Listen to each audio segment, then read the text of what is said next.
Good day, viewers. You are welcome. Before you continue watching this video, you can pause it and give it a try. We are given f of x squared over x plus 1 equals 1 over x. First is we understand the domain. Suppose I have x plus 1 equals to 0. So this implies that x equals minus 1. Anytime we have x equals minus 1, this is undefined. So we not consider minus 1 as part of the domain. And again, if x equals to 0, so this is also invalid because of this here. So x must not be equals 0.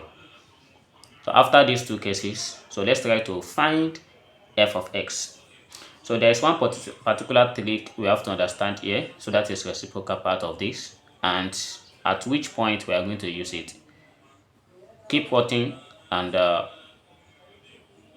you get to know where we are going to substitute the reciprocal part of it. So let's consider the solution. Suppose I substitute for t equals x squared divided by x plus 1. We know that we are going to have f of t equals 1 divided by x. Makes sense? And again, after considering this, suppose I want to express 1 over x in terms of t, which is this. What I will do is, if I try to take the reciprocal of this, we have this as 1 over t equals x plus 1 divided by x squared. And this is the same thing as when we have x over x squared plus 1 divided by x squared. Makes sense? So here is 1 over t equals, we have this as 1 over x plus 1 divided by x squared. You know, this is still the same thing as 1 over x plus 1 over x all raised to the power of 2. So we are going to make use of this part. So the next step is, suppose again, if this is 1 over x, if I let, for the second time, u to be equals 1 over x, we know that for every 1 over t, so this will be equals u plus u squared. I want to solve for u. So this looks like a quadratic, and the proper way of writing it is when we have u squared plus u minus 1 over t equals 0. So we try to solve for u. Note that a equals to 1, b equals to 1, and c equals minus 1 over t.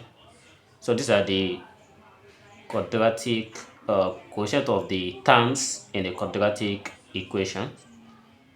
So apply the quadratic formula. Since we have u, we are going to have u equals minus b plus or minus plus square root of b squared minus 4ac divided by 2a.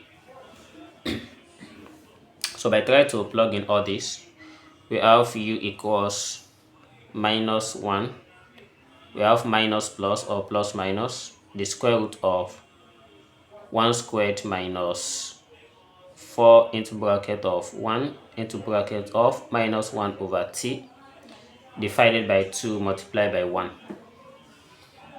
And then we have u equals minus 1 minus plus the square root of 1 minus times minus, that is plus. Then here is 4 over t, all divided by 2. And again, let's try to balance this thing up. Suppose I write this thing as u equals minus 1 minus plus the square root of t plus 4 divided by t, all divided by 2. So with this, you can separate this using with this root as u equals minus 1 minus plus. So we have only square root of t plus 4 divided by square root of t. Yeah, so everything divided by 2. But this is also the same thing as writing it in form of minus square root of t minus plus the square root of t plus 4 divided by 2 square root of t. So since we have u equals, from the beginning we let u equals 1 divided by x, therefore we have to consider only the positive part of this. By considering the positive, we are going to have u equals minus square root of t plus square root of t plus 4 divided by 2 square root of t, which we can write this as u equals the square root of t plus 4 minus square root of t divided by 2 square root of t. So we have to take this thing back into f of x. So for every f of t, so this is now equals the square root of t plus 4 minus square root of t divided by 2 square root of t. So changing t to x, we have f of x equals the square root of x plus 4 minus square root of x divided by 2 square root of x. So this is the actual function that we need, which is f of x.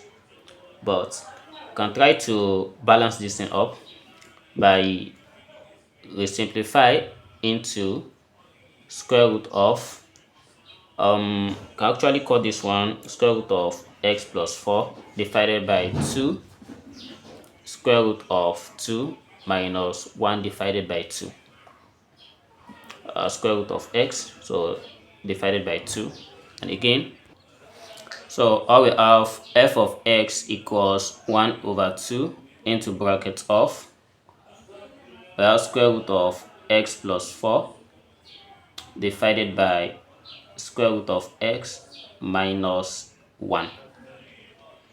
So you can actually leave it in this form,